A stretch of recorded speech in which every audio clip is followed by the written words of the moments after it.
Hello दोस्तों, स्वागत है आप सबका India's would be number 1 favourite pharmacy YouTube channel में, जिसका नाम है bright pharma.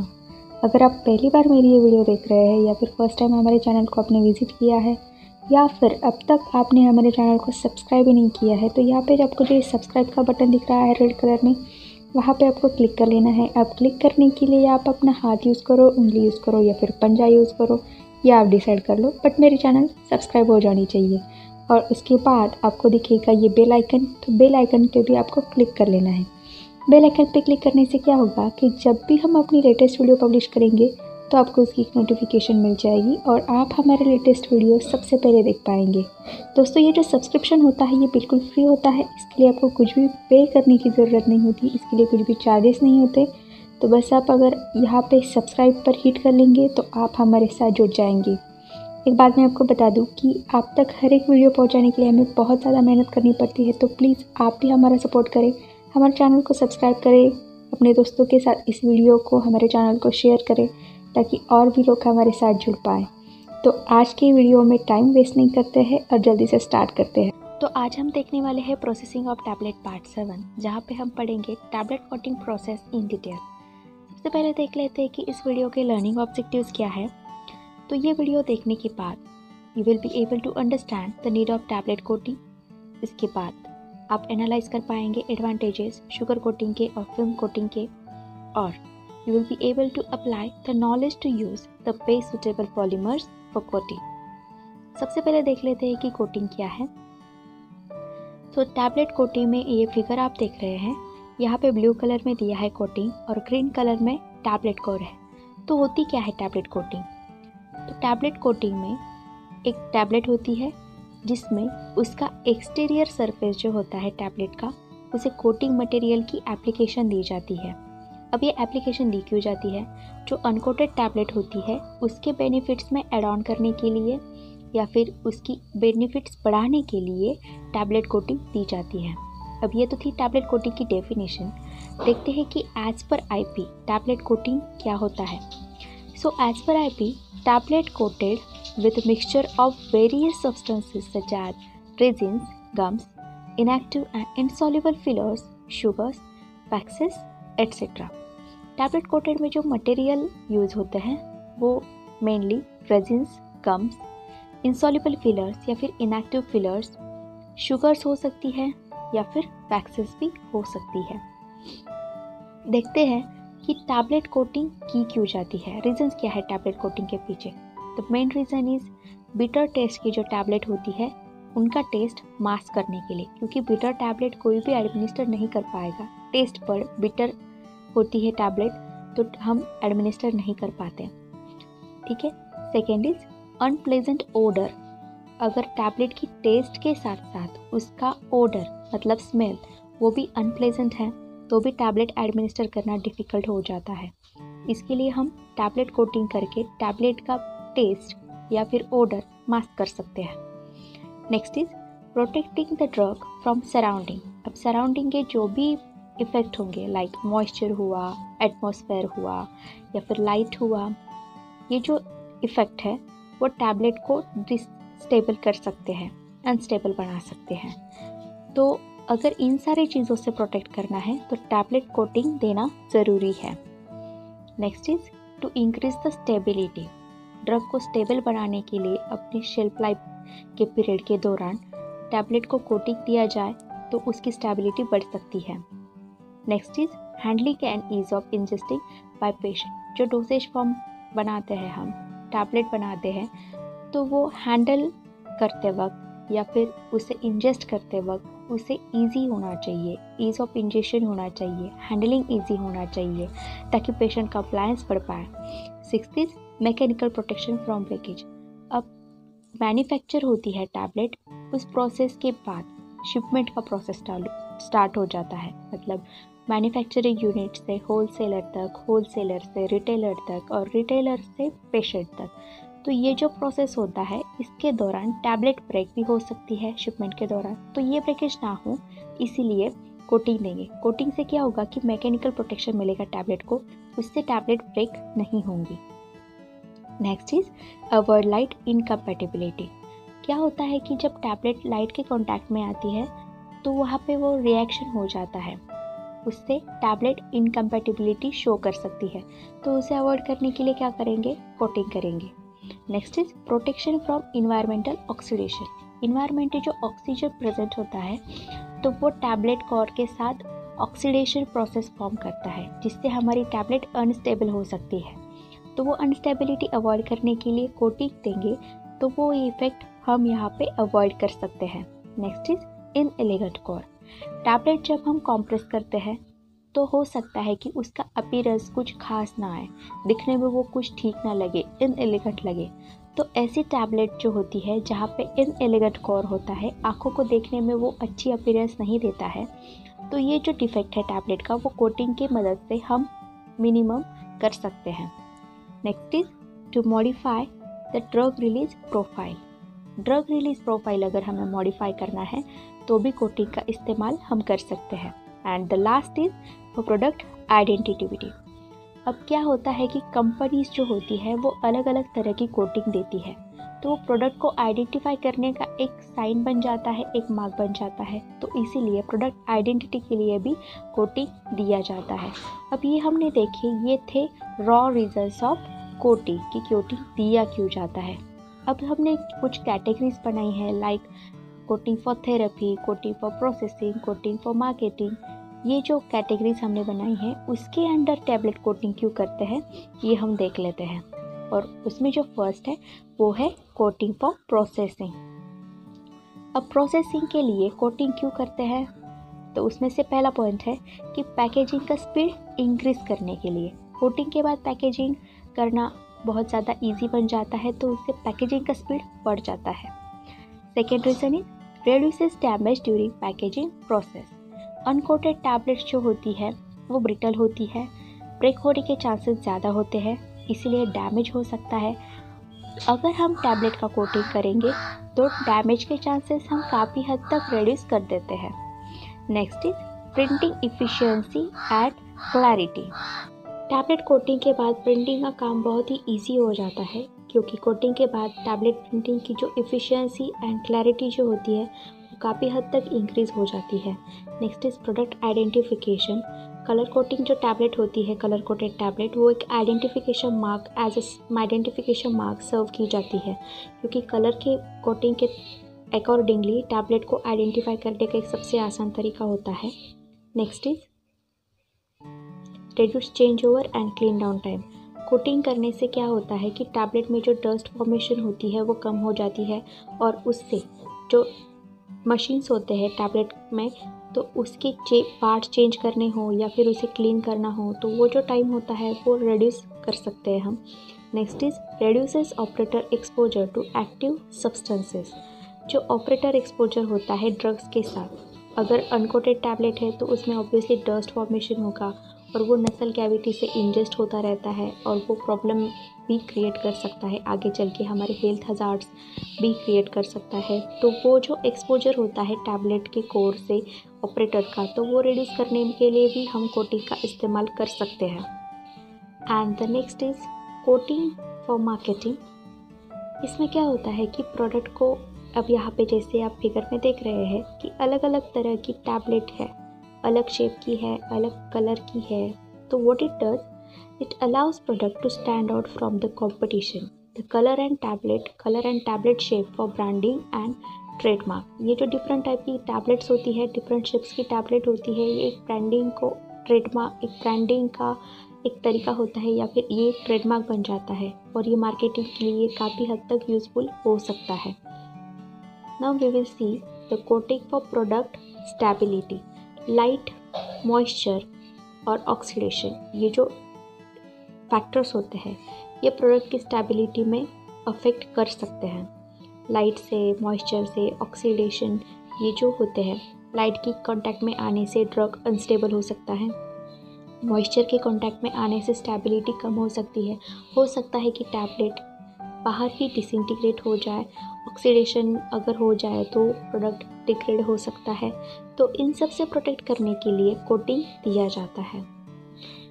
Hair coating for therapy. अब थेरेपी के लिए कैसे कोटिंग कर सकते हैं, तो उसमें से first point is to avoid irritation of oesophagus and stomach. कुछ ड्रग्स ऐसे होते हैं तो अगर हम इंजेस्ट कर ले उन्हें तो वो इसोफेगल ट्रैक्ट को या फिर स्टमक को इरिटेट कर सकते हैं, तो वो इरिटेशन अवॉइड करने के लिए कोटिंग दिया जाता है। टू अवॉइड बैड टेस्ट, अगर बिटर टेस्ट है, बैड टेस्ट है जिसे हम स्वैलो करते वक्त फील करते हैं तो ऑब्वियसली कॉम्प्लायंस कम हो जाता है, तो वो बैड टेस्ट को मास्क करने के लिए कोटिंग दिया जाता है। Next is avoid inactivation of drug in the stomach. कुछ ड्रग्स ऐसे होते हैं जो एसिटिक एसिड के कांटेक्ट में आने से इनएक्टिवेट हो जाते हैं, डिग्रेड हो जाते हैं, तो ऐसे ड्रग्स को एसिडिक इन्वायरमेंट से प्रोटेक्ट करने के लिए कोटिंग दिया जाता है ताकि वो स्टमक में इनएक्टिवेट ना हो पाए। Next is improve the drug effectiveness. Drug का इफेक्टिवनेस इम्प्रूव करने के लिए भी कोटिंग काफ़ी हद तक मदद कर सकता है। Next is prolong dosing interval. Dosing interval को प्रोलॉन्ग करने के लिए मतलब जो ड्रग हम दिन में 3 बार ले रहे हैं तो उसका इंटरवल प्रोलॉन्ग करने के लिए भी मतलब 3 बार की जगह हम 2 बार ही ले तो उसके लिए भी हम कोटिंग दे सकते हैं। तो इससे ये जो प्रोलॉन्ग डोसिंग इंटरवल है वो कुछ हद तक मॉडिफाइड ड्रग रिलीज के पैरामीटर के साथ हम कंपेयर कर सकते हैं। Next is improve patient compliance. अगर ये सारे चीज़ें हम ठीक कर पाते हैं like prolong dosing interval, avoid bad taste, avoid irritation of stomach and oesophagus, तो ये सारी चीज़ें अगर हम कंट्रोल कर रहे हैं तो पेशेंट कॉम्प्लायंस जो है वो भी ऑटोमेटिकली इंक्रीज हो जाएगा। Next is coating for technology. अब तक हमने देखा मार्केटिंग के लिए, प्रोसेसिंग के लिए, थेरेपी के लिए, अब कोटिंग के लिए, अब टेक्नोलॉजी के लिए हम क्यों कोट करें? तो first is reduce influence of moisture. Coating से क्या हम कर रहे हैं कि मॉइस्चर का जो इन्फ्लुएंस होने वाला है टैबलेट कोट के साथ वो हम रिड्यूस कर रहे हैं। इसीलिए मॉइस्चर के कांटेक्ट में आने से अगर हमारी टैबलेट अनस्टेबल हो रही है तो वो होगी नहीं। नेक्स्ट इज कोटिंग जो हम कर रहे हैं तो उससे डस्ट फॉर्मेशन जो होता है टैबलेट का तो वो भी हम अवॉइड कर रहे हैं। Next is influence of atmosphere जो होता है, atmosphere like light, moisture, oxidation, ये जो है वो भी हम रिड्यूस कर रहे हैं। एंड अगर ये सब सारी चीज़ें हम रिड्यूस कर रहे हैं like moisture, dust and atmosphere, तो ऑब्वियसली ड्रग की स्टेबिलिटी ऑटोमेटिकली इम्प्रूव हो रही है, और स्टेबिलिटी इम्प्रूव हो रही है दैट मीन्स उसकी शेल्फ लाइफ भी प्रोलॉन्ग हो रही है। Now we will see release के लिए कोटिंग कैसे मदद कर सकती है। यहाँ पर हम रिलीज पैटर्न डिसाइड करके भी कोटिंग दे सकते हैं। इस कोटिंग में क्या होता है कि गैस्ट्रोइंटेस्टाइनल साइट के वेरियस पार्ट्स में लाइक वो इंटेस्टाइन हो सकता है या फिर कोलोन हो सकता है, वहाँ पे डिपेंडिंग ऑन पीएच रिलीज़ कर सकते हैं ड्रग को। उसी के साथ साथ रिलीज़ का जो रेट होता है वो भी चेंज कर सकते हैं। 24 आवर्स तक हम उसे एक्सटेंड कर सकते हैं। Now we will see the coating for consumers. Patient compliance जो होता है वो प्रोडक्ट के बहुत सारे पैरामीटर से अफेक्ट हो सकता है। देखते ही वो पैरामीटर कौन कौन से हैं। First is ease of use. जो प्रोडक्ट हम ले रहे हैं क्या वो लेने में ईजी है, क्या वो यूज़ करने में ईजी है। उसकी आइडेंटिटी क्या है, उसकी इफिकेसी क्या है, टेस्ट कैसा है, ऑर्डर कैसा है। ये जो सारे फैक्टर्स होते हैं वो कंज्यूमर्स के लिए बहुत मैटर करते हैं, इसलिए उसका कॉम्प्लायंस भी बढ़ाना इम्पॉर्टेंट होता है। देखते हैं कि टाइप्स ऑफ कोटिंग क्या होते हैं। First is sugar coating, second film coating, third enteric coating and fourth micro encapsulation. अब हम वन बाय वन देखेंगे कि ये sugar coating, film coating, enteric coating और माइक्रो इनकैप्सुलेशन टेक्निक जो होती है कोटिंग की वो होती क्या है, इसमें कौन कौन से पॉलीमर्स यूज़ किए जाते हैं, कौन कौन से इक्विपमेंट लगते हैं कोटिंग के लिए, ये हम इन डिटेल देखने वाले हैं। और स्टार्ट करते हैं शुगर कोटिंग से। तो शुगर कोटिंग का जो प्रोसेस होता है वो कैसा होता है ये हम देख लेते हैं। अब ये जो फिगर आप देख रहे हैं इस फिगर में है ये जो ऑरेंज कलर का बड़ा पार्टिकल देख रहे हैं वो होता है ड्रग पार्टिकल, और ये जो छोटे छोटे ड्रॉपलेट देख रहे हैं वो होते हैं कोटिंग पार्टिकल। कोटिंग का जो सॉल्यूशन बनाया जाता है उसके छोटे छोटे ड्रॉपलेट्स बन के यहाँ पे स्प्रे किए जाते हैं ड्रग पार्टिकल पे। नेक्स्ट स्टेप में क्या होता है, यहाँ पे होता है वेटिंग, और इसे आप डिस्ट्रीब्यूशन भी कह सकते हैं। तो इस स्टेज में क्या होता है कि जो कोटिंग पार्टिकल होते हैं वो ड्रग पार्टिकल पे ड्रग पार्टिकल पे डिस्ट्रीब्यूट हो जाते हैं, उस पर सिचुएट हो जाते हैं। और इस थर्ड वाले स्टेज में क्या होता है कि ये जो पार्टिकल यहाँ पे डिस्ट्रीब्यूट हो रहे हैं वो अपनी एक लेयर बिल्डअप कर देते हैं इस ऑरेंज पार्टिकल पे, ड्रग पार्टिकल पे। तो ये लेयर आप देख रहे हैं कंटिन्यूस लेयर फॉर्म हो चुकी है। तो ये जो स्टेज होती है इसे रिक्रिस्टलाइजेशन स्टेज कहते हैं। और इस स्टेज के बाद ये जो कोटिंग पार्टिकल है वो डिपॉजिट होते ही जाते हैं और एक कंटिन्यूस लेयर फॉर्म कर देते हैं। और ये जो होता है ये शुगर कोटेड पार्टिकल फॉर्म हो जाता है। तो ये होता है शुगर कोटिंग। तो मैंने आपको ये शॉर्ट में समझाया है एक फिगर के हिसाब से। अब इन डिटेल देखते हैं कि ये शुगर कोटिंग एक्चुअली होता क्या है। सो शुगर कोटिंग देखते हैं। Sugar coating is the most conventional multi step coating process. Conventional मतलब ये जो है ये ट्रेडिशनल प्रोसेस है। मल्टी स्टेप मतलब इसमें बहुत सारे स्टेप्स इन्वॉल्व होते हैं, लाइक सीलिंग, सब कोटिंग, जो हम आगे वाली स्लाइड में देखने ही वाले हैं। तो ये जो है ये conventional multi step coating process है। जैसे ही इसका नेम शुगर कोटिंग जो है वो सेल्फ सजेस्ट कर रहा है कि यहाँ पे क्या होने वाला है, यहाँ पे शुगर का एप्लीकेशन होने वाला है। इसमें सुक्रोज जो है वो कोटिंग सॉल्यूशन के फॉर्म में बनाया जाता है और ड्रग पार्टिकल पे स्प्रे किया जाता है। It is carried out in coating pans. अब शुगर कोट करने के लिए क्या किया जाता है, कोटिंग पैंस लिए जाते हैं। उसमें वेरिएबल कैपेसिटीज़ होती है और वो जो कोटिंग पैंस होते हैं वो 40 डिग्रीज के एंगल पे सिचुएट किए जाते हैं। It is compulsory to situate the coating pans to mount the coating pans at an angle of 40 degrees. तो 40 डिग्रीज पे लोकेट करने का, माउंट करने का क्या फंडा है, तो 40 डिग्रीज पे ही माउंट करना नेसेसरी है, क्योंकि 40 डिग्रीज पे माउंट करने से कोटिंग का जो प्रोसेस है वो इजी जाता है और पार्टिकल का जो है वो कोटिंग का कैपेसिटी अच्छा हो जाता है। और इवेपोरेशन करते वक्त जो सॉल्वेंट हमने यूज़ किया है उसे इवेपोरेट करना भी और ड्राई करना भी इजी जाता है, इसलिए 40 डिग्रीज पे वो सेट करते हैं।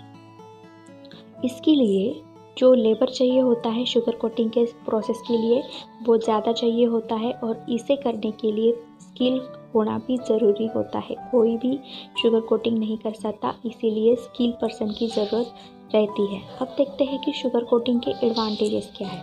द फर्स्ट एडवांटेज इज़, ये जो शुगर कोटिंग होता है एक तो सस्ता होता है और सेफ़ होता है कोटिंग मटेरियल, क्योंकि शुगर खाने से कुछ साइड इफ़ेक्ट्स होते नहीं हैं और इसके लिए कॉम्प्लायंस भी अच्छा आता है। मीठी टैबलेट खाना किसको पसंद नहीं है, तो इसलिए sugar coating is cheap and safe coating material.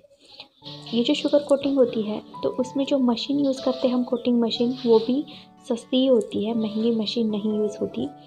और इसका जो पेशेंट कॉम्प्लायंस होता है वो बहुत अच्छा होता है। मीठी टैबलेट होती है, बैड टेस्ट की तो कोई चिंता ही नहीं है, तो इसके लिए पेशेंट कॉम्प्लायंस भी इसका अच्छा होता है। इसके लिए जो टैबलेट होती है शुगर कोटिंग के पहले, जो अनकोटेड टैबलेट होती है उसका कोर अगर हार्ड ना हो तो भी कोई दिक्कत नहीं होती। अब देखते हैं कि डिसएडवांटेजेस क्या है शुगर कोटिंग के। So first is it is time consuming process. बहुत ज़्यादा टाइम लगता है क्योंकि शुगर का सिर्फ एक कोट देने से काम नहीं बनता है, नंबर ऑफ़ कोटिंग्स देने पड़ते हैं शुगर के, उसके बाद उसे ड्राई करना पड़ता है अच्छे से, तो ये टाइम कंज्यूमिंग प्रोसेस हो जाता है। शुगर के नंबर ऑफ़ कोट्स देने की वजह से ये जो टैबलेट होती है वो वेट में बहुत ज़्यादा होती है, उसका वेट गेन हो जाता है नंबर ऑफ़ शुगर कोटिंग के वजह से।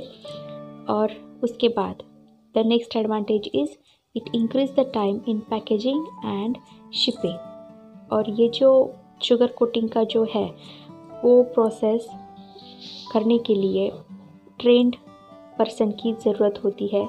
कोई भी उठ के इसे शुगर कोटिंग का जो प्रोसेस है वो नहीं कर सकता, स्किल पर्सन की ज़रूरत होती है, ट्रेंड पर्सन की ज़रूरत होती है। और शुगर कोटिंग पे थोड़ी सी इम्प्रिंटिंग प्रॉब्लम हो सकती है। तो ये थे disadvantages of sugar coating. Now we will see the raw materials used for sugar coating. तो उसमें से first is sugar and its substituents. तो जो रॉ मटेरियल्स यूज़ करते हैं शुगर कोटिंग में तो वो कौन से होते हैं, तो उसमें से फर्स्ट आता है शुगर एंड इट्स सब्स्टिट्यूएंट्स। उसमें आता है ग्लूकोज, लैक्टोज, आइसोमाल्ट एंड शुगर अल्कोज। ये जो है ये डेरिवेटिव्स है सारे शुगर के। नेक्स्ट आता है बाइंडर्स। तो बाइंडर्स में आएगा acacia, gelatin and PVP। Next is colouring agent. तो कलरिंग एजेंट में क्या आएगा, वाटर सोल्यूबल डाइज। जो डाइज वाटर में सॉल्युबल है वो डाइज हम यूज़ करेंगे, क्योंकि हम शुगर सिरप बना रहे हैं कोटिंग के लिए, तो ऑब्वियसली वो हम वाटर में बनाएंगे तो वाटर सोल्यूबल डाइज ही चाहिए होंगी। अगर वाटर सोल्यूबल डाइज नहीं है तो हम कलर कोटिंग नहीं कर पाएंगे।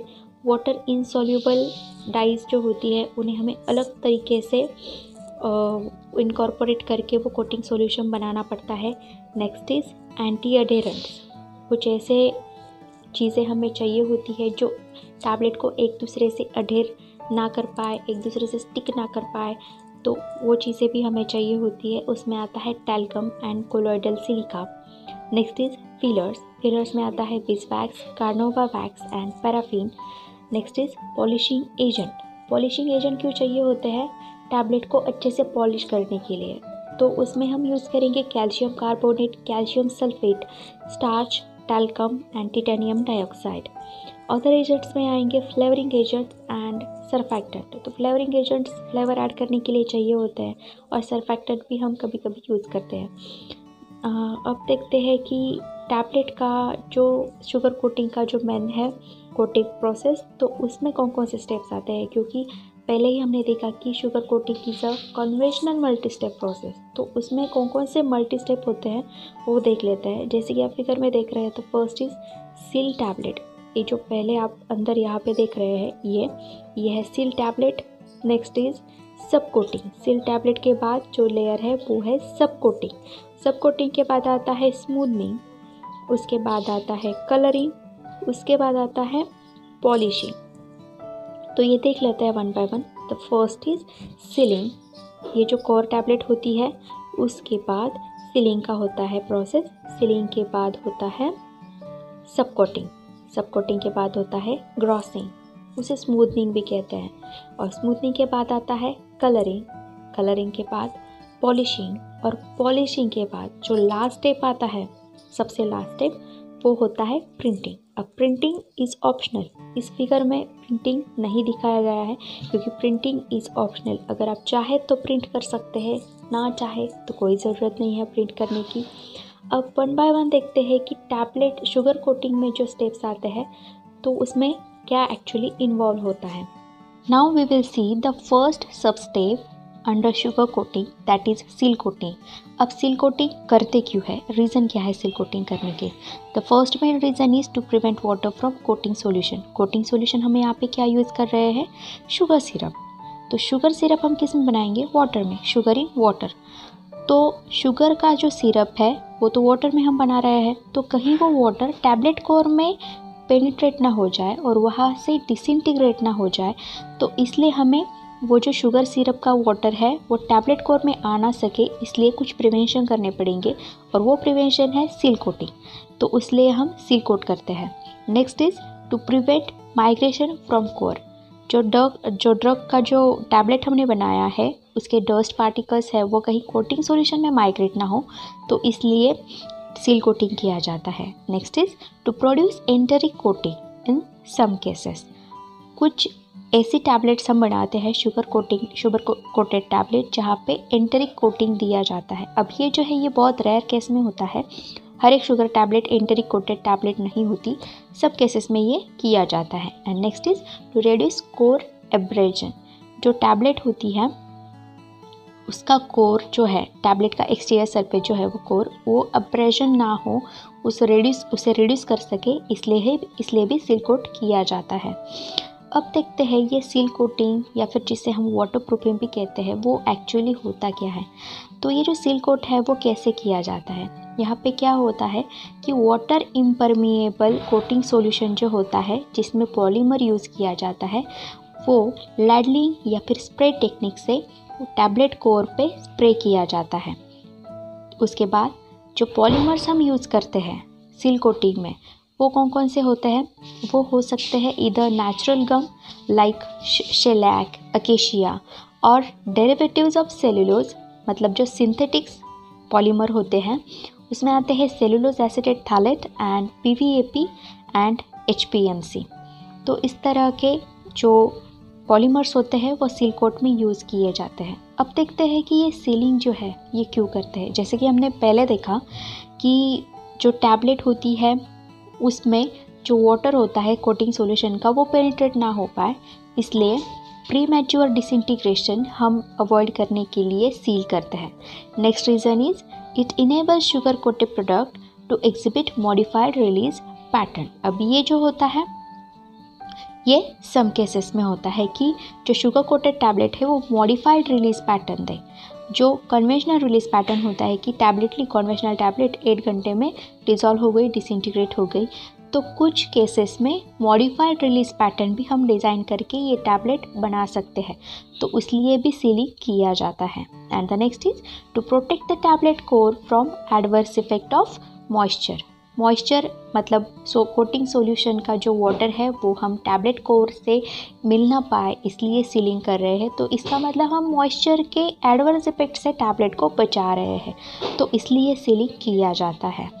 Now we will see the next step that is sub coating. अब ये सब कोटिंग क्या होता है?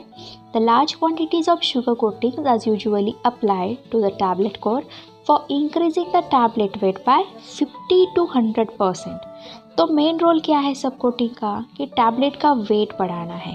अब यहाँ पे भी आप देखिए ये जो इमेज है ये क्या किया है हमने, सील कोटिंग किया है। इस वाले इमेज में जो पहले वाली स्लाइड थी वहाँ पे क्या किया था हमने, सील कोट किया था टैबलेट को। तो ये सील कोट वाली टैबलेट यहाँ पे हम क्या कर रहे हैं, सब कोटिंग। तो सब कोटिंग करने के बाद हमारी टैबलेट्स कुछ इस तरह दिखेंगी। अब आप देख रहे हैं कि ये है सील कोटेड टैबलेट और ये है सब कोटेड टैबलेट। तो यहाँ पे ये टैबलेट की साइज़ आपको कुछ इंक्रीज दिखाई दे रही है, राइट, इन टैबलेट की कंपैरिजन में। तो यहाँ पे टैबलेट का वेट हम इंक्रीज कर रहे हैं, शुगर सब कोटिंग अप्लाई कर रहे हैं, दैट मीन्स टैबलेट का वेट हम इंक्रीज कर रहे हैं बाय 50 to 100%। अब ये जो सब कोटिंग है ये किया क्यों जाता है, देखते हैं। First is to round off sharp edges of core, smooth surface is not required. क्या है पहला रीज़न कि जो शार्प एजेस होती है टैबलेट की, जो हमने लास्ट स्लाइड में देखी, जो शार्प एजेस होती है उसे हम स्मूथ कर रहे हैं, ठीक है, मतलब सिर्फ एजेस को स्मूथ कर रहे हैं, स्मूथ सरफेस रिक्वायर नहीं है। टैबलेट का सरफेस स्मूथ हो इट इज़ नॉट रिक्वायर्ड, बस उसकी जो शार्प एजेस है ना वो उसको स्मूथ करना है। Next is to provide a good substrate for subsequent smoothing step. अब इसके बाद का स्टेप क्या है, सब कोटिंग के बाद का, वो है स्मूथिंग स्टेप। तो स्मूथिंग स्टेप के लिए क्या ज़रूरी है, good substrate. Good substrate is क्या, मतलब क्या होता है गुड सबस्ट्रेट, जिसकी एजेस शार्प ना हो, स्मूथ एजेस हो, राउंड ऑफ एजेस हो, तो वो होता है गुड सबस्ट्रेट। और नेक्स्ट क्या है, it is done to provide the seal tablet cores with round edges and to build up the core weight. जैसे कि मैंने आपको पहले ही स्लाइड में बताया था, लास्ट वाली स्लाइड में, कि टैबलेट का वेट हम यहाँ पे बढ़ा रहे हैं।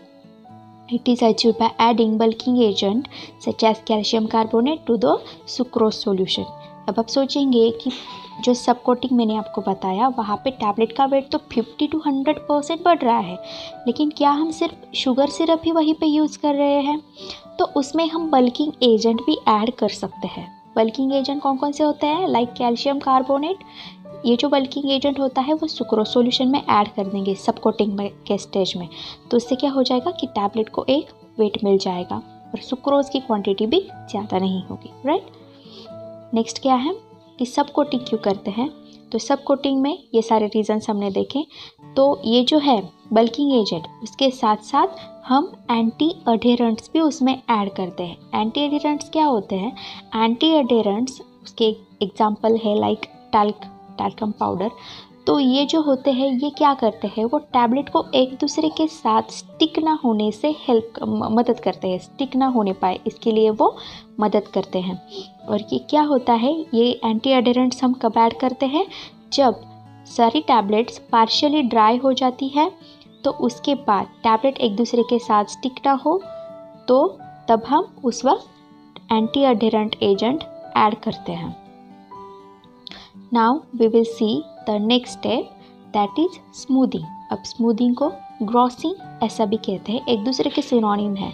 पहले देखा सीलिंग, उसके बाद देखा सब coating, now third is smoothing. देखते हैं ये स्मूदिंग होता क्या है, क्यों करते हैं ये smoothing? To smooth the rough core surfaces. Sub coating में क्या कर रहे हैं हम? सब कोटिंग में वेट बढ़ाने के साथ साथ उसकी जो शार्प एजेस होती है टैबलेट्स की, उन्हें हम राउंड ऑफ कर रहे हैं, उन शार्प एजेस को राउंड कर रहे हैं, ठीक है। और स्मूदिंग स्टेप में हम क्या कर रहे हैं, हम टैबलेट के जो रफ सरफेसेस हैं, यहाँ पे देखिए ये जो टैबलेट का रफ सरफेस आपको दिखाई दे रहा है, उसे हम स्मूथ कर रहे हैं। यहाँ पे देखिए ये कैसे स्मूथ सरफेस हो चुका है यहाँ से यहाँ तक, राइट। तो ये हुआ स्मूदिंग स्टेप, जिसे हम ग्रॉसिंग भी कहते हैं। अब ये किस लिए यूज़ किया जाता है? To provide a smooth base for colour code. जब हम इसके बाद का स्टेप होता है, स्मूदिंग के बाद का स्टेप होता है कलरिंग। तो कलर कोड देने के लिए हमें एक स्मूथ सरफेस चाहिए होता है, ताकि कलर देने के बाद, कलर कोड करने के बाद टैबलेट का जो सरफेस है वो बिल्कुल स्मूथ दिखे, वो रफ ना दिखे। और ये जो सब कोटिंग का स्टेज होता है, ये रफ सरफेसेस देता है। जैसे कि आप यहाँ पे देख रहे हैं, हमने जो स्टेप देखा वो था सब कोटिंग का। तो कुछ इस तरह की टैबलेट बनती है, रफ सरफेस यहाँ पे आपको दिखाई दे रहा है, राइट। तो कलर एप्लीकेशन के लिए हमें स्मूथ सरफेस की ज़रूरत होती है। तो कलर एप्लीकेशन के लिए ऐसी टैबलेट्स हमें रिक्वायर होती है जो बिल्कुल स्मूथ है, ठीक है।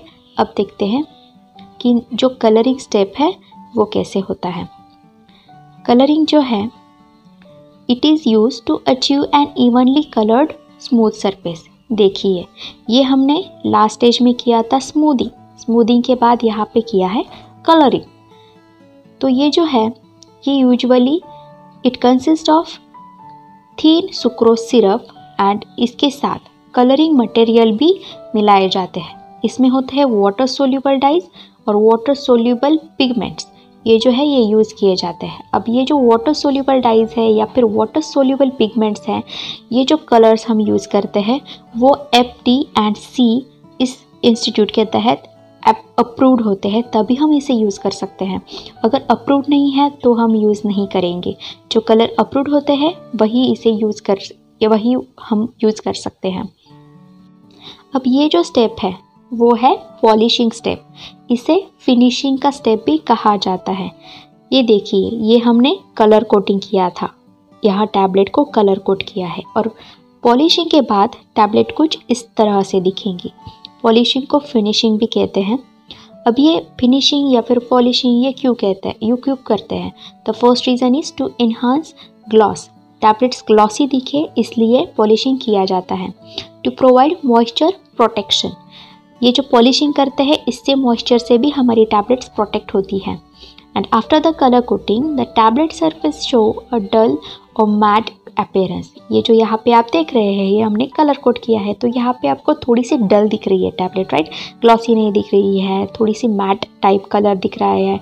तो हमें ग्लॉसी टैबलेट चाहिए होगी, तो ग्लॉसी फिनिश पाने के लिए हमें पॉलिशिंग करना पड़ता है। तो पॉलिशिंग में कौन कौन से यूज़ करेंगे हम इंग्रेडिएंट? तो हम पॉलिशिंग के लिए वैक्सेस यूज़ करेंगे, like bees wax, carnauba wax.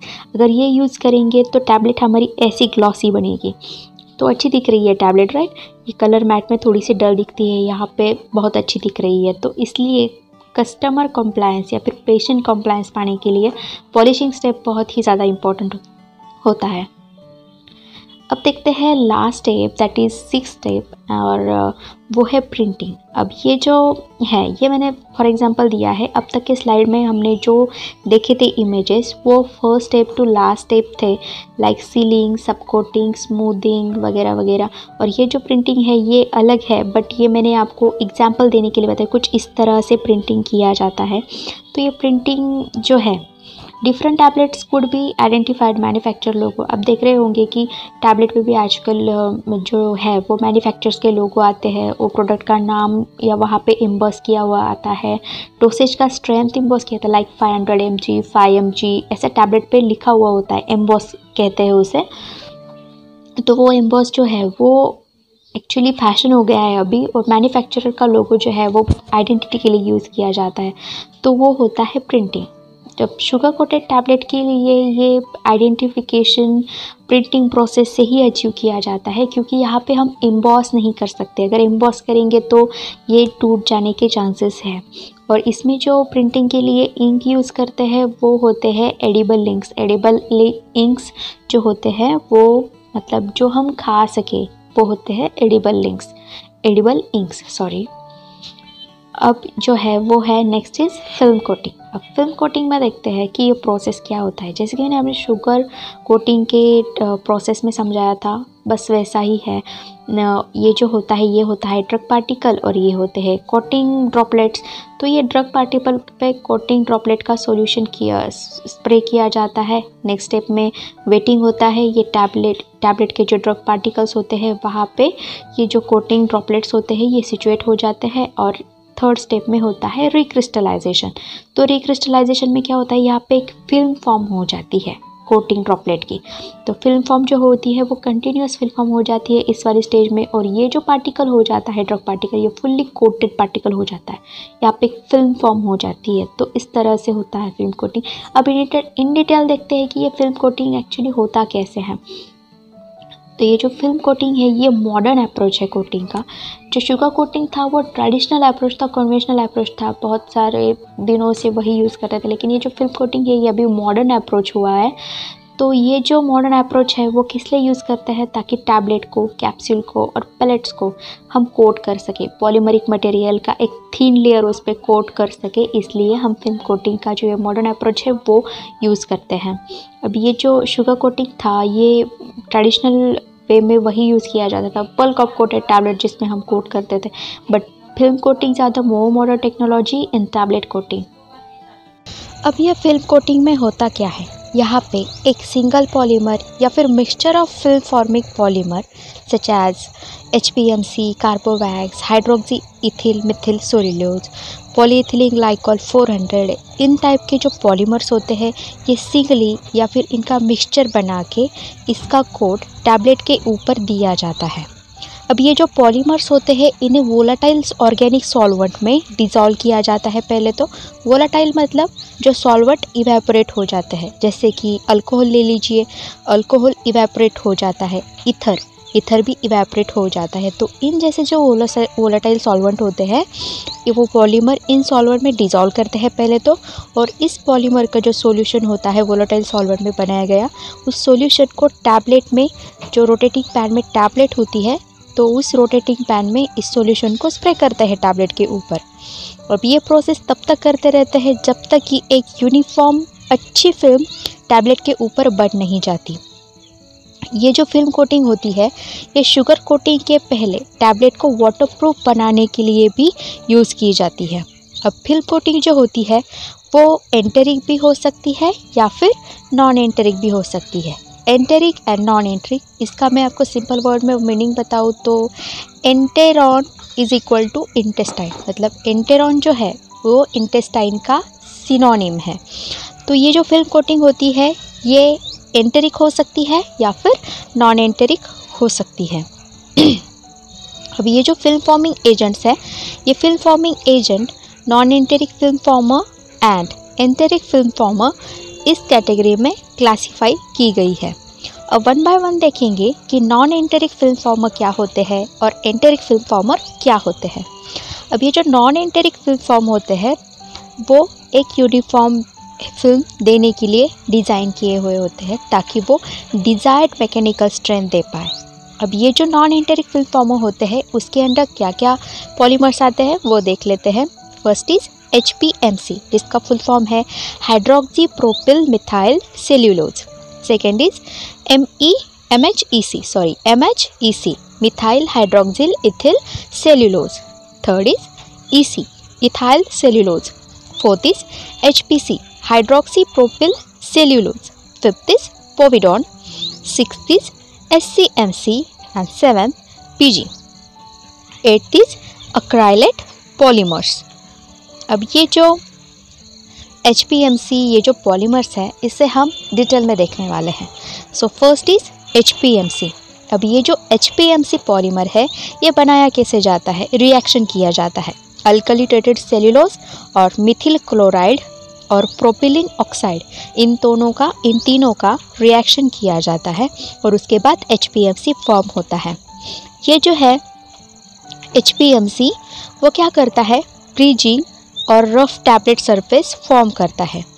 इसलिए ये सिर्फ सिंगली यूज़ नहीं कर सकते, इसे मिक्स करना होता है अदर पॉलीमर्स के साथ या फिर प्लास्टिसाइज़र के साथ, ताकि वो एक यूनिफॉर्म फिल्म दे पाए जिसमें कुछ डिफेक्ट ना हो, लाइक ब्रिजिंग और रफ टैबलेट, ये डिफेक्ट आ ना पाए। Next is MHEC, methyl hydroxyl ethyl cellulose. अब ये बनाया कैसे जाता है, अल्कली ट्रीटेड सेल्यूलोज को मिथाइल क्लोराइड और उसके बाद इथिलीन ऑक्साइड से रिएक्ट करना होगा, तब MHEC, methyl hydroxyl ethyl cellulose हम प्रिपेयर करेंगे। ये जो है ये HPMC की सिमिलर ही प्रॉपर्टीज इसकी होती है।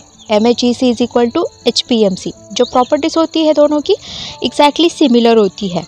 बट ये जो MHEC है ये प्योर ऑर्गेनिक सॉल्वेंट में सोल्यूबल है, इसीलिए वो HPMC की तरह, जो HPMC हम बहुत फ्रिक्वेंटली यूज़ करते हैं पॉलीमर, वो हम MHEC उस HPMC की तरह फ्रिक्वेंटली यूज़ नहीं कर पाते, क्योंकि सिर्फ प्योर ऑर्गेनिक सॉल्वेंट में ही वो सोल्यूबल होता है।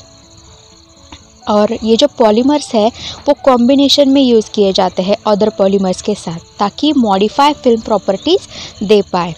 अब इसके एग्जांपल्स क्या है, combination of PG waxes with cellulose acetate phthalate provide film that are soluble in gastrointestinal fluids.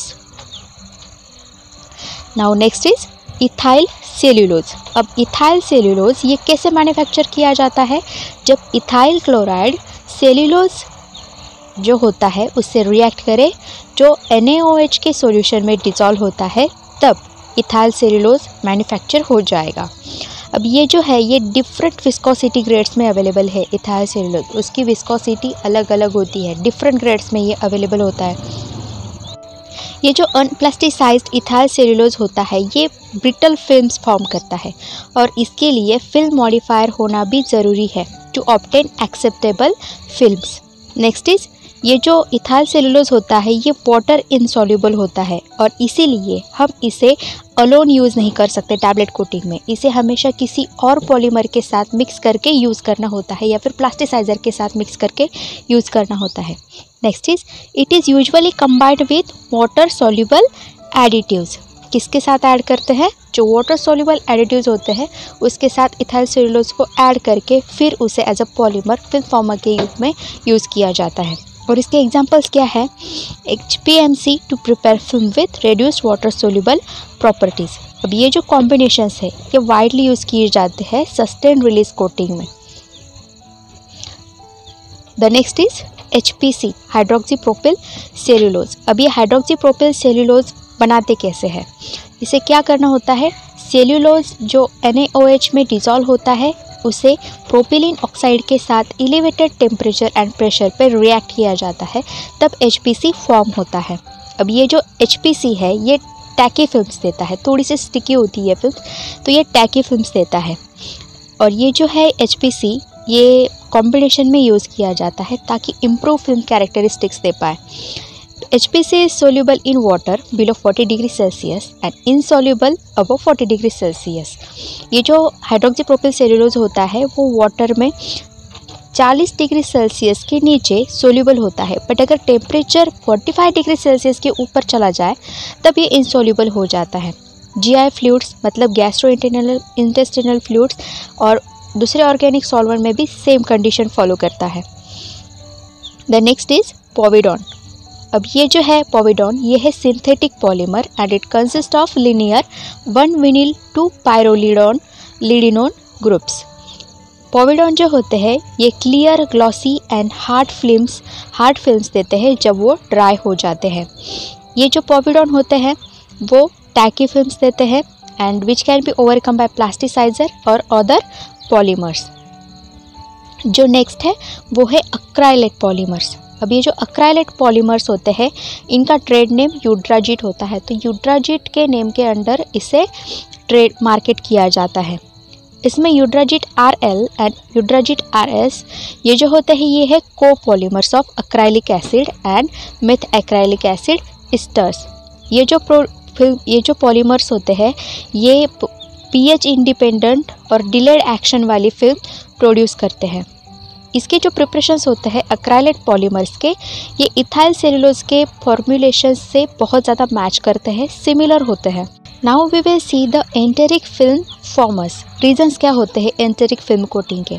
First reason है कि एसिड लबाइल जो ड्रग होते हैं, मतलब जो एसिड के कांटेक्ट में आके डिग्रेड हो जाते हैं वो ड्रग्स, जिसे हम एसिड लबाइल ड्रग्स कहते हैं, उन्हें प्रोटेक्ट करने के लिए गैस्ट्रिक फ्लूइड जो होता है वो एसिडिक होता है, तो उस एसिडिक मीडियम से प्रोटेक्ट करने के लिए हमें एंटेरिक फिल्म फॉर्मर का कोटिंग देना पड़ता है। अब ऐसे ड्रग्स कौन से होते हैं जो एसिडिक इन्वायरमेंट जाके डिग्रेड हो जाए? तो फॉर एग्जांपल एंजाइम्स और सर्टेन एंटीबायोटिक्स जो होते हैं वो एसिड लबाइल होते हैं, तो उन्हें प्रोटेक्ट करने के लिए हमें एंटेरिक कोटिंग देना ज़रूरी होता है। The second thing is to prevent gastric distress और nausea due to irritation from the drug. क्या होता है कि जब कभी हम ऐसे ड्रग्स इंजेस्ट कर लेते हैं, एडमिनिस्टर कर लेते हैं जो गैस्ट्रिक इन्वायरमेंट में जाके नॉशिया प्रोड्यूस करते हैं, गैस्ट्रिक डिस्ट्रेस प्रोड्यूस करते हैं, तो ऐसी चीज़ों को अवॉइड करने के लिए, प्रिवेंट करने के लिए हम एंटेरिक फिल्म का कोटिंग देते हैं। उसका एग्जांपल है कि लाइक सोडियम सैलिसिलेट अगर हम एडमिनिस्टर करेंगे तो नॉशिया टाइप फीलिंग आने लगेगी, तो ये सारी चीज़ें अवॉइड करने के लिए एंटेरिक फिल्म का कोटिंग देना ज़रूरी होता है। Next is to deliver drugs intended for local action in the intestine, for example intestinal antiseptics. Enteric film देने का सबसे मेन इम्पॉर्टेंट जो है पॉइंट वो ये है कि हमें ऐसे ड्रग्स डिलीवर करने होते हैं जो लोकल एक्शन देना चाहते हैं। फॉर एग्जांपल अगर इंटेस्टाइन में कुछ इन्फेक्शन हुआ है तो ज़रूरी है कि वो जो ड्रग है वो इंटेस्टाइन में ही जाके रिलीज़ हो। अगर वो स्टमक में जाके डिग्रेड हो गया तो क्या वो अपनी एक्शन दे पाएगा? Obviously not. तो उसे ज़रूरी है कि वो इंटेस्टाइन में ही जाके रिलीज़ हो, तो हमें ऐसे फिल्म की कोटिंग देनी पड़ेगी कि वो स्टमक से डायरेक्टली बाईपास हो और इंटेस्टाइन में जाके अपना एक्शन दिखाए, तो इसलिए भी एंटेरिक फिल्म कोटिंग दिया जाता है। और उसका एग्जांपल है ड्रग में जो इंटेस्टाइन में जाके लोकल एक्शन देते हैं वो है like intestinal antiseptics.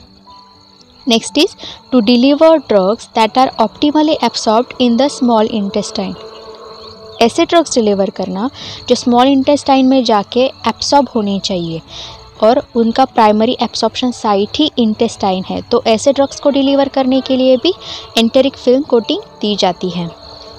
Next is to provide delayed release component for repeat action tablet. अगर डिलेड रिलीज कंपोनेंट हमको इंजेस्ट करना है तो उसके लिए भी एंटेरिक फिल्म कोटिंग दी जाती है। अब देखते हैं कि जो आइडियल एंटेरिक कोटिंग मटेरियल होता है उनकी प्रॉपर्टीज़ क्या होती है। The first is resistant to gastric fluid. जो कोटिंग हम देने वाले हैं वो गैस्ट्रिक फ्लूइड को रेजिस्ट करनी चाहिए। ये ऐसा नहीं कि गैस्ट्रिक फ्लूइड में जाकर फिर वो डिग्रेड हो जाए, तो ऐसा नहीं चलेगा। उसने जो पॉलीमर हम यूज़ कर रहे हैं वो रेजिस्टेंस होना ही चाहिए गैस्ट्रिक फ्लूइड के लिए। नेक्स्ट इज ससेप्टिबिलिटी और permeability to intestinal fluid. Gastric fluid में हम रेजिस्ट कर रहे हैं, लेकिन इंटेस्टिनल फ्लूइड में जाकर उसने परमेबिलिटी शो करनी चाहिए, तब जाके टैबलेट वहाँ पे डिसइंटीग्रेट होगी और तब जाके वहाँ पे थेरेप्यूटिक इफेक्ट मिलेगा। Next is compatibility with most coating solution component and the drug substrate. जो पॉलीमर हम यूज़ कर रहे हैं एंटेरिक कोटिंग मटेरियल के लिए, एंटेरिक कोटिंग के लिए, वो मोस्ट ऑफ कोटिंग सॉल्यूशन के साथ कंपैटिबल होना चाहिए और ड्रग सबस्ट्रेट के साथ भी कंपैटिबल होना चाहिए। वो एक दूसरे के कांटेक्ट में आने से इनकम्पैटिबिलिटी शो करेंगे तो ड्रग स्टेबल नहीं रह पाएगा, इसलिए वो कंपैटिबल होना चाहिए। Next is stability alone and in coating solution. जो हम एंटेरिक कोटिंग मटेरियल यूज़ कर रहे हैं वो स्टेबल होना चाहिए, अलोन भी और कोटिंग सॉल्यूशन के साथ भी। Next is the film should not change on ageing. तो जो टैबलेट हम यूज़ कर रहे हैं, टैबलेट हम जब एडमिनिस्टर कर रहे हैं उसके ऊपर जो फिल्म हमने फॉर्म की है, तो एजिंग के दौरान, शेल्फ लाइफ के दौरान वो उसमें कुछ चेंजेस नहीं आने चाहिए या फिर वो क्रैक नहीं होनी चाहिए, ब्रेक नहीं होनी चाहिए, ये ज़्यादा इम्पॉर्टेंट है। Next is formation of a continuous film. जो हम एंटेरिक कोटिंग मटेरियल यूज़ कर रहे हैं उसने एक कंटिन्यूस फिल्म फॉर्म करनी चाहिए, वो नॉन टॉक्सिक होना चाहिए और साथ ही साथ उसका कॉस्ट भी लो होना चाहिए। Next is ease of application without specialized equipment.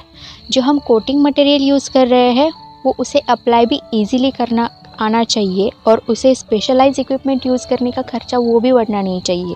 तो इस तरह का हमारा एंटेरिक कोटिंग मटेरियल होना चाहिए। The next is ability to be readily printed and allow film to be applied to debossed tablets. अब ये जो टैबलेट्स जो हम एंटेरिक कोटिंग वहाँ पे दे रहे हैं तो उस पर प्रिंटिंग करना वो उसमें एबिलिटी होनी चाहिए ताकि वो रेडीली प्रिंट हो पाए और वो जो है वो it should allow film to be applied to debossed tablets। अब देखते हैं कि एंटेरिक फिल्म फॉर्मर कौन से हैं। The first is CAP cellulose acetate phthalate, cap कहते हैं उसे। नेक्स्ट इज एक्राइलेट पॉलीमर जो हमने नॉन एंटेरिक में भी देखा था, acrylate polymers. Third is HPMCP hydroxy propyl methyl cellulose phthalate. Fourth is PVAP polyvinyl acetate phthalate. Cap मतलब सेलुलोज एसीटेट थैलेट, बहुत ही वाइडली यूज़ किया जाने वाला पॉलीमर है। ये नेचर में हाइग्रोस्कोपिक है और परमिएबल टू मॉइस्चर भी है। गैस्ट्रिक फ्लूइड में भी इसे वाइडली अब्सॉर्ब किया जाता है और इससे जो फिल्म फॉर्म होती है वो ब्रिटल होती है, इसीलिए इसे हाइड्रोफोबिक फिल्म फॉर्मिंग मटेरियल के साथ फॉर्मुलेट किया जाता है और इससे जो फिल्म अचीव होती है वो बेटर क्वालिटी की एंटेरिक फिल्म अचीव होती है। एक्वाटेरिक सॉल्यूशन जो होते हैं वो लैटेक्स पार्टिकल के कोलॉइडल डिस्पर्शन से बनाए जाते हैं।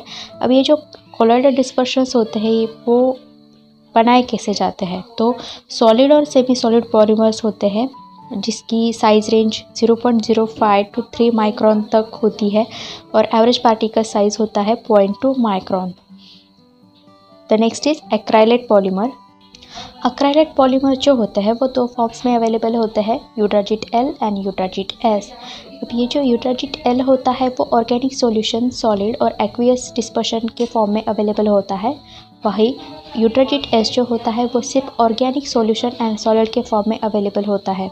ये जो दोनों यूट्राजिट L और S फॉर्म होते हैं वो इंटेस्टिनल फ्लूइड में pH 6 से 7 के रेंज में जब रहता है तब वो इंटेस्टिनल फ्लूइड में सोल्यूबल होते हैं। The next polymer is HPMCP। तो ये जो पॉलीमर है वो HPMC से डिराइव किया है। जब वो HPMC थैलिक अनहाइड्राइड से रिएक्ट होता है, स्टेरिफिकेशन होता है, तब HPMCP पॉलीमर डिराइव होता है। HPMC में ये जो पॉलीमर है वो सेलुलोज एसीटेट थैलेट के मुकाबले ज़्यादा स्टेबल है और लोअर pH पे डिजॉल्व होता है as compare to cellulose acetate phthalate and acrylate polymers. इसकी जो सोल्युबिलिटी कैरेक्टरिस्टिक्स है वो हायर बायो अवेलेबिलिटी देती है सम ड्रग्स के लिए। ये जो पॉलीमर होता है HPMC वो वेरियस ग्रेड में अवेलेबल होता है like HP55, HP50 etcetera. The next polymer is PVAP। अब PVAP मैन्युफैक्चर कैसे किया जाता है, तो जब पार्शियली हाइड्रोलाइज पॉलीविनिल अल्कोहल और थैलिक अनहाइड्राइड का स्टेरिफिकेशन होता है तो PVAP फॉर्म होता है। अब ये जो PVAP पॉलीमर है वो HPMCP मतलब HP55 इससे सिमिलर होता है स्टेबिलिटी में और pH डिपेंडेंट सोल्युबिलिटी में।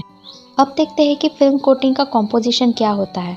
तो उसमें से फर्स्ट आता है solvent, second is plasticizer, third colourant और फोर्थ ओपेकेंट। अब वन बाय वन देखते हैं कि ये कॉम्पोजिशन में जो सॉल्वेंट होता है, ओपेकेंट होता है, उसके रोल क्या होते हैं, आइडियल कैरेक्टरिस्टिक्स क्या होते हैं।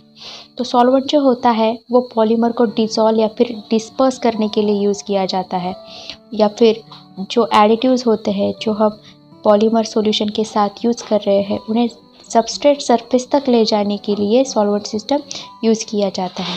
आइडियल रिक्वायरमेंट क्या होनी चाहिए सॉल्वेंट सिस्टम की? The first ideal requirement is it should either dissolve और डिस्पर्स द पॉलीमर सिस्टम। अगर जो सॉल्वेंट हम यूज़ कर रहे हैं उसे आइडियली जो पॉलीमर सिस्टम है उसे डिसॉल्व करना है या फिर डिस्पर्स करना है। Next is it should have no environmental impact. जो सॉल्वेंट हम यूज़ कर रहे हैं उसके साथ इन्वायरमेंटल इम्पैक्ट नहीं होना चाहिए।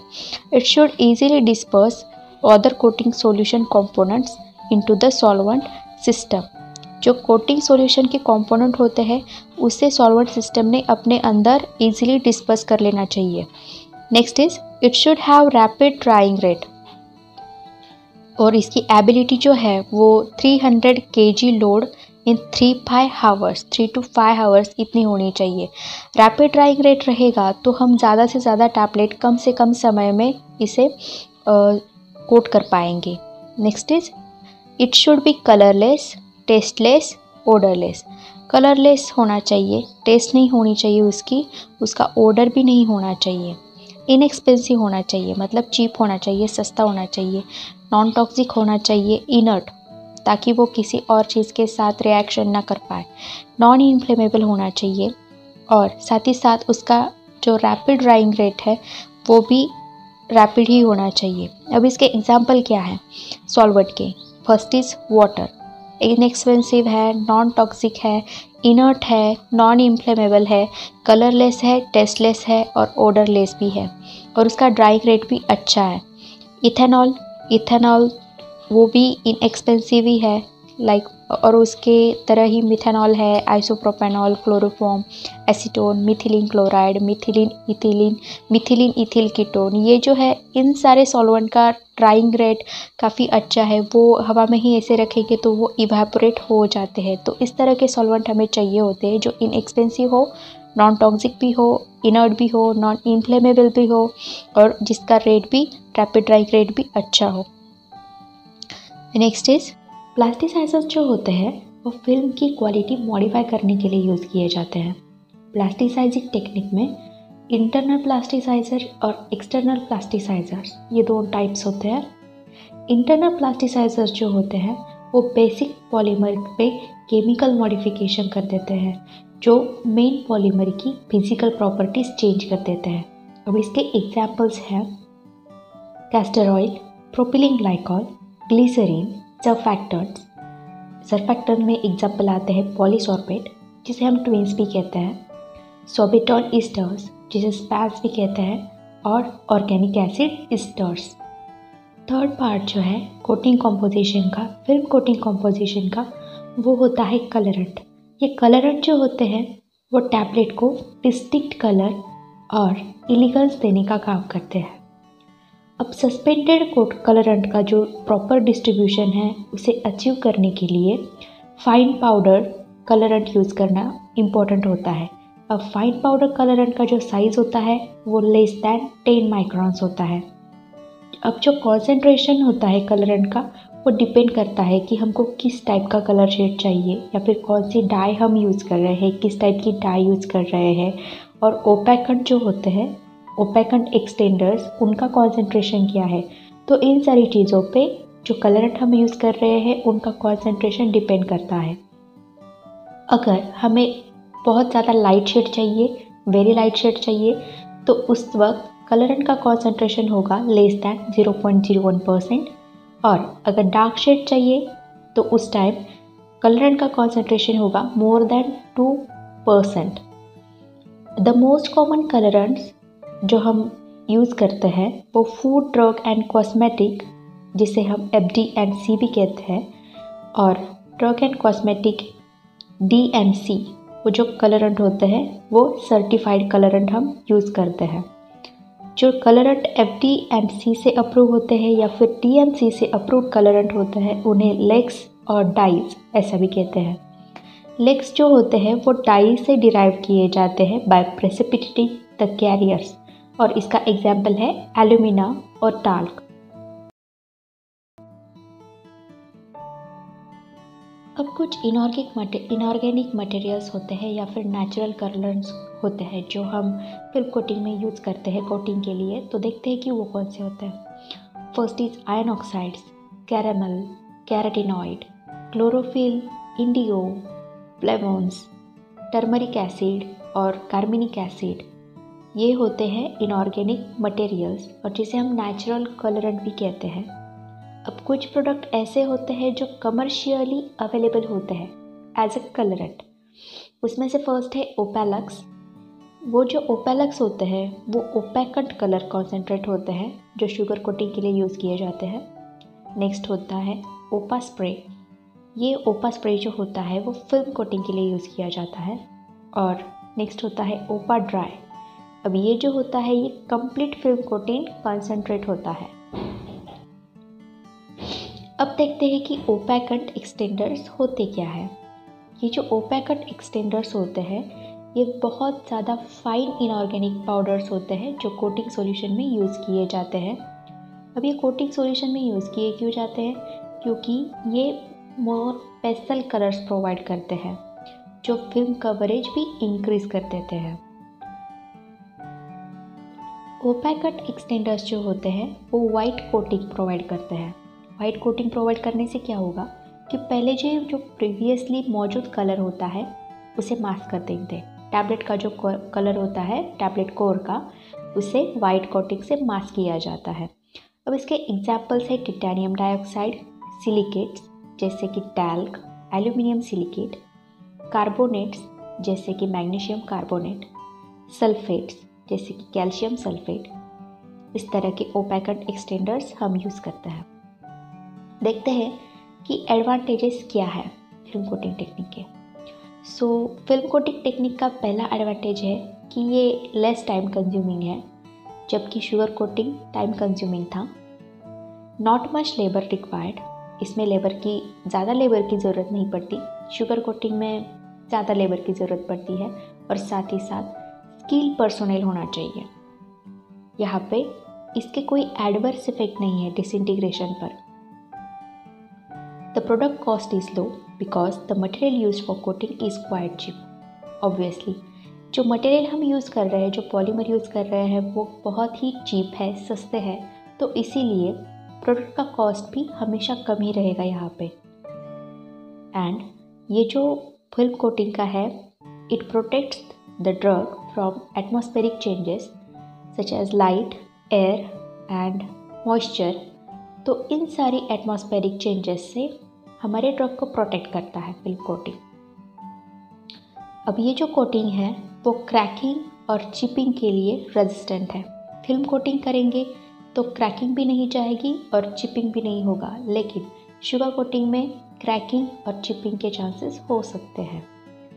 और सबसे इम्पॉर्टेंट बात ये कि फिल्म कोटिंग के साथ जो टैबलेट्स बनती है उससे टैबलेट बहुत ही ज़्यादा एलिगेंट बनती है। अपीयरेंस बहुत अच्छा होता है इन टैबलेट्स का। अब देखते हैं कि फिल्म कोटिंग की प्रोसेस क्या होती है। अब मैं आपको फिगर की हेल्प से समझा देती हूँ। ये जो फिगर आप यहाँ पे देख रहे हैं ये है टैबलेट कोर, जहाँ पर फिल्म कोटिंग कंपोजिशन का जो सॉल्वेंट सिस्टम बनाया है हमने, फिल्म कोटिंग पॉलीमर सॉल्वेंट में डिज़ोल्व करके उसका स्प्रे यहाँ पे टैबलेट कोर पे स्प्रे करना है। उसे एटोमाइजेशन टेक्निक से भी स्प्रे कर सकते हैं। तो यहाँ पे फर्स्ट क्या होगा, वेटिंग होगा। ये टैबलेट कोर जो है ये स्प्रे की वजह से वेट हो जाएगा। उसके बाद ये जो कोटिंग ड्रॉपलेट है ये ऑटोमेटिकली इस पर स्प्रेड होते जाएंगे। स्प्रेड होने के बाद उस पर एक फिल्म तैयार हो जाएगी, एक एडेशन हो जाएगा। तो फिल्म एडेशन होने के बाद जब तक ये फिल्म एक कंटिन्यूस इवन फिल्म में कन्वर्ट नहीं हो जाती तब तक ये स्प्रे करता रहेगा। और फिल्म एडेशन हो जाने के बाद ये फिल्म कोटेड टैबलेट तैयार हो जाएगी। तो ये जो है फिल्म कोटिंग प्रोसेस, ये सिंगल स्टेज प्रोसेस है जो spraying of coating solution involve करता है। यहाँ पे क्या होता है, जो सॉल्यूशन होता है रोटेटिंग टैबलेट बेड पे स्प्रे किया जाता है। उसके बाद ड्राइंग किया जाता है। ड्राइंग होने के बाद क्या होता है, जो सॉल्वेंट हम यूज़ करते हैं वो एक्सेस सॉल्वेंट रिमूव किया जाता है। सॉल्वेंट इवेपोरेट हो जाता है जैसे जैसे हम ड्राइंग करते हैं, और टैबलेट कोर पे एक थीन फिल्म फॉर्म हो जाती है। और वो जो थीन फिल्म फॉर्म होती है वो हर एक टैबलेट के ऊपर इवन फिल्म फॉर्म होती है। तो ये होता है film coating process. The next type of coating is enteric coating. अब ये एंटेरिक कोटिंग होता क्या है, ये एंटेरिक कोटिंग जो होता है वो टैबलेट कोर को दिया जाता है ताकि टैबलेट जो है वो गैस्ट्रिक इन्वायरमेंट में डिग्रेड ना हो, गैस्ट्रिक इन्वायरमेंट से प्रोटेक्ट रहे। स्टमक का जो इन्वायरमेंट होता है वो एसिडिक होता है, तो एसिडिक इन्वायरमेंट में जाके टैबलेट को डिसइंटीग्रेट वहीं पे हो जाता है, डिग्रेड हो जाती है टैबलेट वहाँ पे, और जहाँ पे हमें स्पेसिफिक लोकल एक्शन इफेक्ट चाहिए वो वहाँ पे मिल नहीं पाता, इसलिए एंटेरिक कोटिंग दिया जाता है। तो टैबलेट को अगर एसिडिक इन्वायरमेंट में जाएगी तो वो वहीं पे डिसइंटीग्रेट हो जाएगी स्टमक में। इसीलिए पीएच सेंसिटिव पॉलीमर जो होते हैं वो टैबलेट कोर पे उसका कोटिंग दिया जाता है। वहाँ पे कोटिंग देने से क्या होता है कि जो पॉलीमर्स होते हैं पीएच सेंसिटिव पॉलीमर्स वो स्वेल हो जाते हैं और सोल्यूबलाइज हो जाते हैं। जैसे ही पीएच इंक्रीज होने लगता है इंटेस्टाइन में जाके तो वहाँ पे वे स्वेल होके फिर सोल्यूबलाइज होंगे और वहाँ पे ड्रग का रिलीज हो जाएगा। अब देखते हैं कि एंटेरिक प्रोटेक्शन जो टैबलेट को हम देते हैं एंटेरिक कोटिंग में वो उसके एम्स क्या है, ज़रूरत क्या है। तो फर्स्ट इज मास्क टेस्ट और ओडर। अगर बैड टेस्ट है, बिटर टेस्ट है या फिर अनप्लेजेंट ओडर है ड्रग का तो उसे मास्क करने के लिए एंटेरिक कोटिंग दिया जाता है। Next is protection of active ingredient from the acidic environment. अब स्टमक में जो एसिडिक इन्वायरमेंट होता है उससे एक्टिव इंग्रेडिएंट का प्रोटेक्शन करने के लिए एंटेरिक कोटिंग दिया जाता है। अगर लोकल इरिटेशन दे रहा है स्टमक में जाने के बाद ड्रग तो इस तरह की जो चीज़ें हैं वो भी अवॉइड करने के लिए एंटेरिक कोटिंग दिया जाता है। अगर स्पेसिफिक टारगेट एरिया में हमें टैबलेट डिसॉल्व करनी है, डिसइंटीग्रेट करनी है, इसलिए भी एंटेरिक कोटिंग दिया जाता है ताकि active ingredients specific target area में ही डिसॉल्व हो, स्टमक में डिसॉल्व हो के वो वहीं पे डिग्रेड ना हो जाए, इसलिए कोटिंग दिया जाता है। अब यहाँ पे फिगर पे आप देख सकते हैं कि एंटेरिक कोटेड और नॉन कोटेड जो टैबलेट होती है उसमें डिफरेंस क्या होता है। एंटेरिक कोटेड टैबलेट में गैस्ट्रिक एसिडिक फ्लूइड में रेजिस्ट की जाती है ये टैबलेट ताकि वो वहाँ पे डिग्रेड ना हो और 60 to 80% जो एब्सॉर्प्शन होता है टैबलेट का वो होता है इंटेस्टिनल एरिया में। इंटेस्टिनल एब्सॉर्प्शन यहाँ पे 60 to 80% होता है। अदर हैंड्स पे अगर एसिडिक नॉन कोटेड टैबलेट में आप देखेंगे तो एसिडिक स्टमक जो होता है वो 80% जो एक्टिव इंग्रेडिएंट होता है वो वहीं पे डिस्ट्रॉय कर देता है और जहाँ पे हमें टारगेट साइट होती है एक्शन लाइक इंटेस्टिनल एरिया में अगर टारगेट एक्शन साइट है तो वहाँ पे वो सिर्फ 20% अवेलेबल रहता है एब्सॉर्प्शन के लिए। तो इसीलिए एंटेरिक कोटेड टैबलेट बनाना इम्पॉर्टेंट होता है। अब एंटेरिक कोटिंग जो है वो टैबलेट स्टमक में डिसइंटीग्रेट ना हो, वो एज इट इज़ स्टमक से बाईपास हो जाए इसलिए दी जाती है। और ये सी टैबलेट जो होती है जो स्टमक से बाईपास हो जाती है तो वो इंटेस्टाइन में जाकर डिज़ोल्व होती है। कोटिंग देने के रीज़न क्या हो सकते हैं कि स्टमक में इरिटेशन हो सकता है। जो अनकोटेड टैबलेट होती है हम लेते हैं बाय ओरल एडमिनिस्ट्रेशन रूट तो वहाँ पे स्टमक में जाके वो इरिटेशन प्रोवाइड करती है। तो ऐसे मेडिकामेंट स्टमक में इरिटेशन प्रोवाइड ना करे इसलिए भी कोटिंग दिया जाता है। अगर मेडिकामेंट का एक्शन इंटेस्टाइन में रिक्वायर है तो उसके लिए भी एंटेरिक कोटिंग दिया जाता है। अब इसके एग्जाम्पल है लाइक एंथेलमेंटिक्स एंड एमेबिसाइड्स। ये जो होते हैं इसका एक्शन जो होता है वो स्टमक में नहीं होना चाहिए इसलिए इसे एंटेरिक कोटिंग दिया जाता है। Drug absorption is better in the intestine. कुछ ड्रग ऐसे होते हैं जिनका एब्सॉर्प्शन स्टमक से कंपैरेटिवली स्टमक से ज़्यादा इंटेस्टाइन में अच्छा होता है इसलिए उसे एंटेरिक कोटिंग दिया जाता है।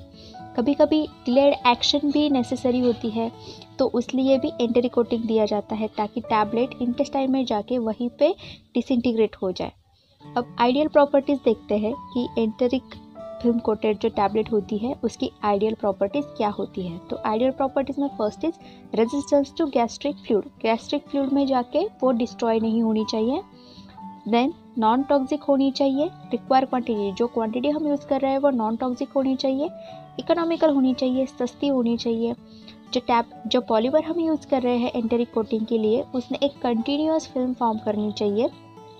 नेक्स्ट इज जो ड्रग हम टैबलेट में यूज़ कर रहे हैं उस टैबलेट के साथ वो कोटिंग मटेरियल कंपैटिबल होना चाहिए।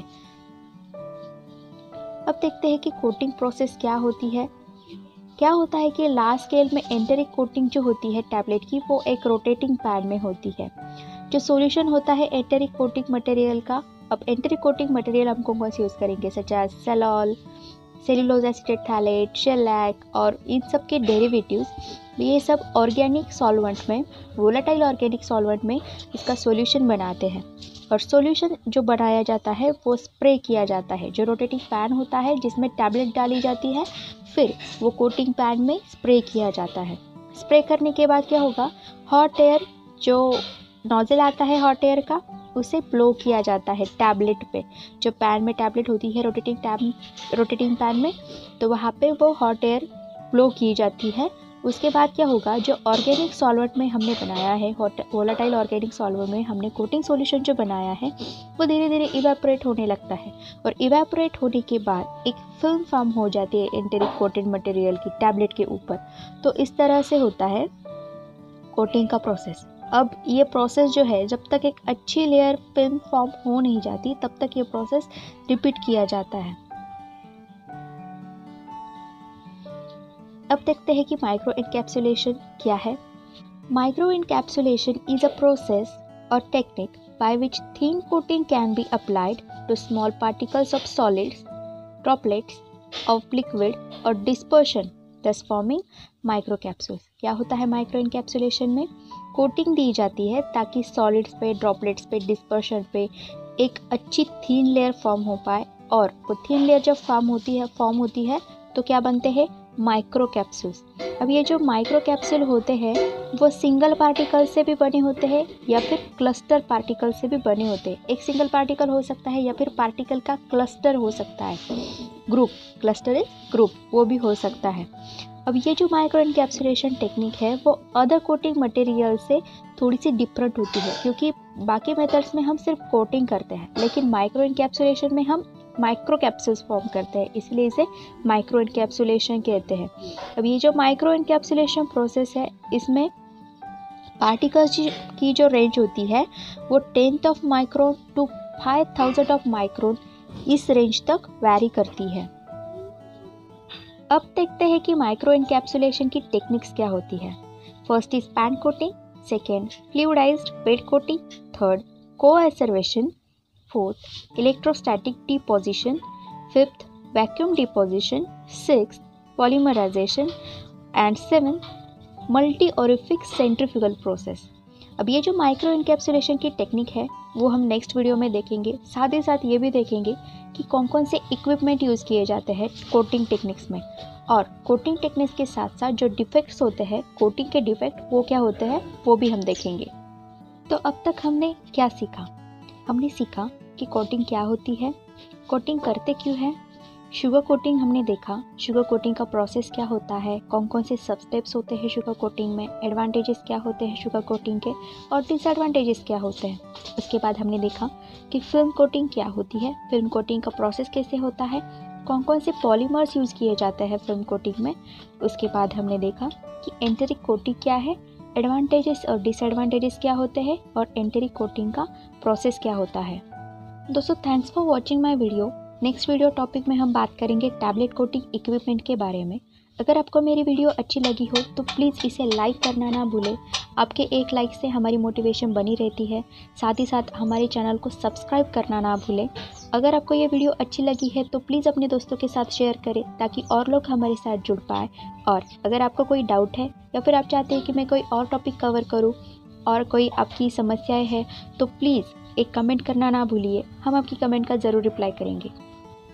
ये जो रेड एरो आप देख रहे हैं, इसके सामने है मेरे चैनल का आइकॉन। इस चैनल के आइकॉन पर क्लिक करके आप मेरे चैनल को सब्सक्राइब कर सकते हैं। और आसपास ये जो आपको लेफ्ट हैंड साइड में दिख रहा है, ये है मेरे कुछ रिलेटेड वीडियो की लिस्ट। वहाँ पे क्लिक करके आप मेरे रिलेटेड वीडियोस भी देख सकते हैं। तब तक के लिए खुश रहिए, स्टडी करते रहिए और देखते रहिए ब्राइट फार्मा।